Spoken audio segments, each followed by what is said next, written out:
In this video, I'm going to showcase a new indicator on TradingView that you can use for sentiment analysis. So if you want to know when to buy or sell a particular trading asset, then this indicator is going to be the one that you've been looking for. To add this indicator to your chart, you want to go to TradingView and then open the indicator search tab. And then here, you want to type in the name of this indicator, which is Market Sentiment, Fear and Greed.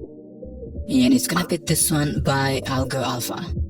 Now, this indicator can be used on any trading security that you like, as well as on any time frame. For me, I'm gonna be using it on the 15-minute time frame of GBP JPY.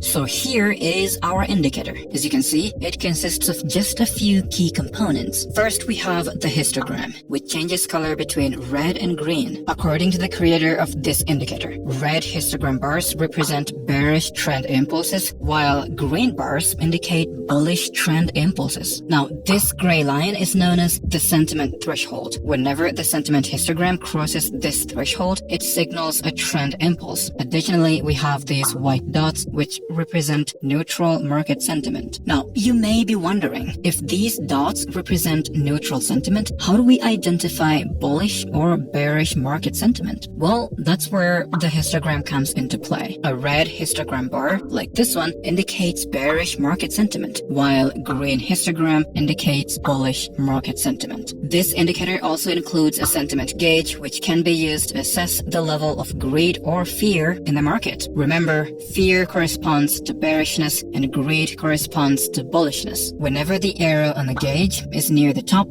it indicates increased greed in the market, suggesting that people are buying specific assets, which can push prices higher. Conversely, whenever the arrow drops towards the bottom, it indicates increased fear in the market, meaning people are selling off specific assets, which may cause the price to go down. Now, let's take a look at the settings of this indicator and see how customizable it can be. The look-back window is the main length of this indicator and is used to calculate the sentiment metrics. If you want to visualize sentiment over longer periods, you can increase this number. For my settings, I'm going to use a look-back window of 34. The trend breakout threshold is a standard deviation multiplier that helps identify trend impulses. A smaller value gives faster signals but with more noise. To maintain a balance of both, I'm going to stick with the default setting. Now, the gauge resolution controls the size of the sentiment gauge. I'll increase this to 20 to make it a bit larger. Next, we have the indicator mode, where you can toggle between sentiment true and sentiment normalized. For this video, I'm gonna change this to sentiment normalized. And as you can see, this is how this indicator is gonna look like. And then here we can also customize the bullish and bearish colors, but I'm gonna leave these as they are, but feel free to experiment with the settings as well as the style tab to adjust this indicator to suit your needs. Once you've made your adjustments, click OK. Now, at this point in time, I know you may be thinking, but how can we use this indicator to trade? Well, there are several methods, and the first one involves using it for sentiment analysis. As mentioned earlier, green histogram bars represent bullish sentiment, and red histogram bars represent bearish sentiment. Now, if we add an additional indicator, such as the Pine Trades Market Beacon, which, as you can see here, it will print buy and sell signals directly on your chart. To execute a long trade, you'll want to ensure that a buy signal is printed in an area where the sentiment histogram is green, indicating bullish market sentiment. And then you take your long position.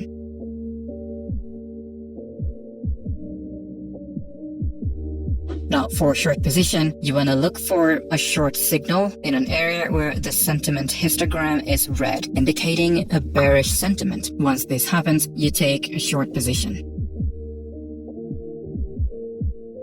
Now, this approach of trading can be profitable even on its own, but you can enhance it even further by incorporating some price action concepts such as breaks and retests to achieve greater profitability. Now, the second method of using this indicator is to trade reversals based on market overextensions. Let me show you. This indicator has a red upper threshold and a green lower threshold. Whenever this histogram touches the upper threshold, that could indicate that the market may be overbought. Whenever this happens, price tends to come back down. As you can see, that is exactly what happened right here. Although this might have been due to news. After the news passed, you can see that the red histogram went all the way down and touched the green lower threshold. Several histogram bars later, you can see that one histogram bar did not touch the lower threshold. So this indicates the end of this overextension to the downside. Once that happened, taking a long position here would indicate that you took this position right after the market was overextended as a result of this news candle. And as you can see, that trade would have been profitable. Keep in mind that not all overextension entries are going to be profitable. There could be instances like here where the green histogram touched the upper threshold and the price kept going up. After some time, this was the first histogram bar to close under the upper threshold, which could be a signal for taking a short position. If we were to take a short position here, this trade was also profitable. I thought it would actually be a losing trade, but the point remains, not every single overextension entry is going to result in a profitable trade. So you have to combine this with other indicators or price action concepts to get long-term profitability. Now, the last method of trading with this indicator is using it as a divergence indicator. But what is a divergence, you may be thinking? Well, a divergence occurs when a price action is doing the opposite of what a particular oscillator is doing. For example, here we had a bullish divergence. How do we know it was a bullish divergence? Well, it's because, as you can see, the price established a swing low right here and another low right here. And if we look at this second low, it was actually lower than the previous low, which indicates that this bearish trend may continue going down. But looking at this histogram, you can see that from this low point to the second low point, this oscillator actually created a higher low. As you can see, each histogram bar was closing higher than the previous one. So there was a discrepancy between the lows of the price and the lows of this oscillator. This, ladies and gentlemen, is a bullish divergence. The way you would trade after this divergence is you just wait for this histogram to print a green bar to indicate the presence of a bullish sentiment in the market. And that happened here on this candle, which means this is going to be our entry. If we were to take a long trade here, put the stop loss right under the most recent swing low with a risk-reward ratio of 1 to 1.5, you can actually see that that trade would have been profitable.